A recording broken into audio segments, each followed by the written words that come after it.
हमने यह सुना है कि जब आप गैलोडिट यूनिवर्सिटी में गए तो वहाँ आप जितने भी दिन या महीने रहे तो क्या वहाँ आपने अंग्रेजी भाषा सीखी? नहीं।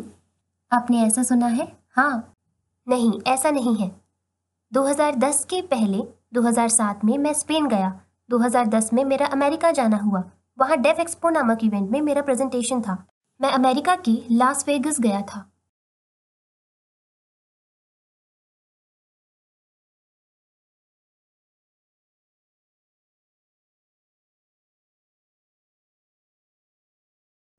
अमेरिका घूमने के दौरान मैं अपने दोस्त जिगर पटेल के घर ठहरा हुआ था। कुछ रिश्तेदारों के घर भी रुका। उसके बाद वॉशिंगटन डीसी में मेरी मुलाकात एक करीबी मित्र और कुछ रिश्तेदारों से भी हुई। वहाँ से गैलोडिट यूनिवर्सिटी काफ़ी नज़दीक थी। हम सब साथ में वहाँ गए। बिलाल, अकिल, हम सब साथ में मिलकर गैलोडिट यूनिवर्सिटी देखने गए। वहाँ मैंने बच्चों को पढ़ाने के तरीके और शिक्षकों को देखा। वहाँ शिक्षक बेहद आसानी से संकेत कर रही थी, जो खुद भी बधिर थे। वहाँ के लोग बड़े ही नियमों के अनुसार चलते हैं। जैसे यदि बात करते वक्त उन्हें कोई फ़ोन आया तो उठाने से पहले वह हमसे इजाज़त मांगेंगे। शुरुआत में मुझे यह कुछ विचित्र सा लगा, फिर मुझे समझ में आया कि इससे बधिरजनों को समझने में आसानी होती है। जिस तरह फ़ोन बजने पर सुनने वाला व्यक्ति आसानी से सुन लेता है, पर बधिरजनों को यह कैसे समझ में आएगा? हमने करीब 4-5 घंटे उस यूनिवर्सिटी में बिताए। वहाँ सब कुछ देखने के बाद हम सोच में पड़ गए कि भारत में किस तरह हम कुछ ऐसा स्थापित कर सकते हैं। फिर हम लौट आए। मैंने वहाँ किसी तरह की पढ़ाई नहीं की है।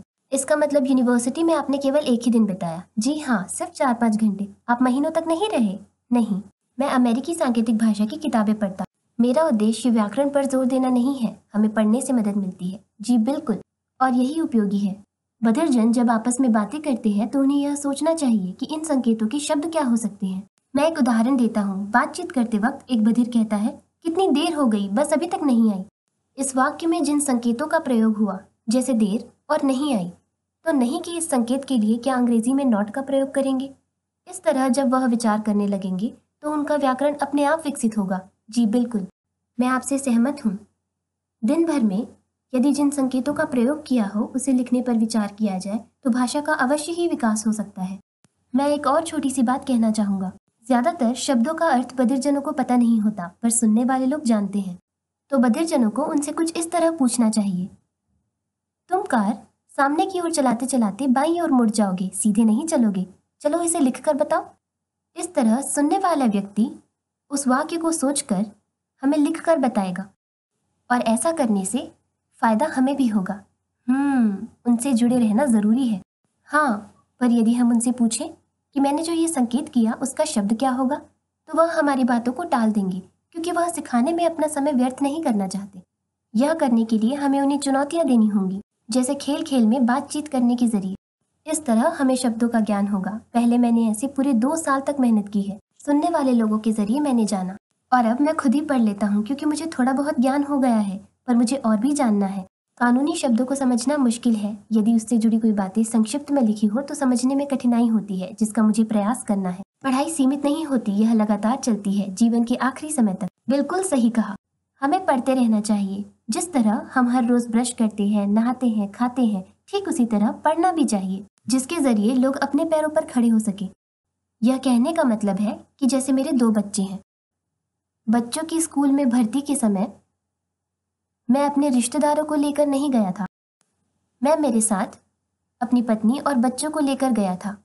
वहां जाने पर उन्होंने मुझे एक प्रवेश पत्र भरने को दिया, जिसमें एक स्थान पर अपनी मातृभाषा का नाम लिखना था।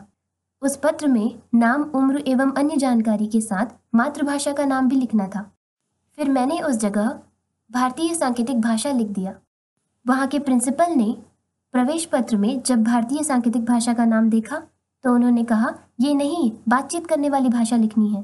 मैंने कहा, मेरे परिवार में हम सभी बधिर हैं, हम इसमें ही बात करते हैं। वह हमारी मौखिक भाषा पूछने लगी। मैंने कहा, हम मौखिक भाषा में बात नहीं करते। फिर उन्होंने कहा, आप मराठी भाषा में बात करते हैं? मैंने कहा, मराठी तो मैं लिखना भी नहीं जानता, बातचीत का तो सवाल ही नहीं है। फिर उन्होंने बच्चों की भर्ती करने से मना कर दिया।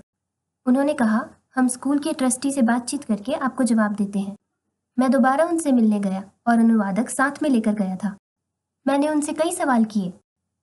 मैंने उनसे कहा, जैसे आप लोग आपस में अंग्रेजी भाषा में बातचीत करते हैं और घर पर गुजराती भाषा का प्रयोग करते हैं, ठीक उसी तरह मेरा बच्चा भी स्कूल में अंग्रेजी भाषा में ही पढ़ेगा, पर घर पर तो हम सांकेतिक भाषा में ही बातचीत करेंगे। यदि मैं अपने बेटे को सांकेतिक भाषा में पानी लाने के लिए कहूँ तो वह तुरंत ही समझ जाता है। वह मुझसे पूरी तरह से बातचीत कर पाता है। उन्होंने इस बात पर विचार किया, फिर कहा, लेकिन आप पढ़ाएंगे कैसे? मैंने कहा, हम पढ़ाएंगे, वह कोचिंग में जाके पढ़ेगा, पर हमसे केवल सांकेतिक भाषा में ही बातचीत करेगा। मैंने कहा, यह बात तो आपको माननी पड़ेगी, फिर आप जो भी कहें हम मानेंगे, पर आपको भी सांकेतिक भाषा की जानकारी होनी चाहिए। बिना किसी रिश्तेदार की मदद लिए मैंने उन्हें समझाया, ताकि वह ये ना सोचे कि बधिर माता पिता कुछ नहीं कर सकते। बिना किसी की मदद लिए बधिरजनों को खुद ही आगे रहकर प्रयास करना होगा। उन्हें लोगों को दिखाना होगा। उन्हें स्वयं अपना अधिकार हासिल करना होगा। आखिर क्यों उन्होंने बच्चे पैदा किए? अपने हक के लिए हमेशा खड़े रहना होगा। ऐसा सभी बधिरजनों को करना चाहिए। अगर वह लिखना नहीं जानते तो इशारों के द्वारा समझाने का प्रयास करना चाहिए। मैं आपकी सभी बातों से सहमत हूँ। आपका बहुत बहुत शुक्रिया। आज इन्होंने अपने जीवन के अनुभवों के बारे में हमें विस्तृत रूप से बताया, जो हमारे लिए बहुत ही प्रेरणादायक है।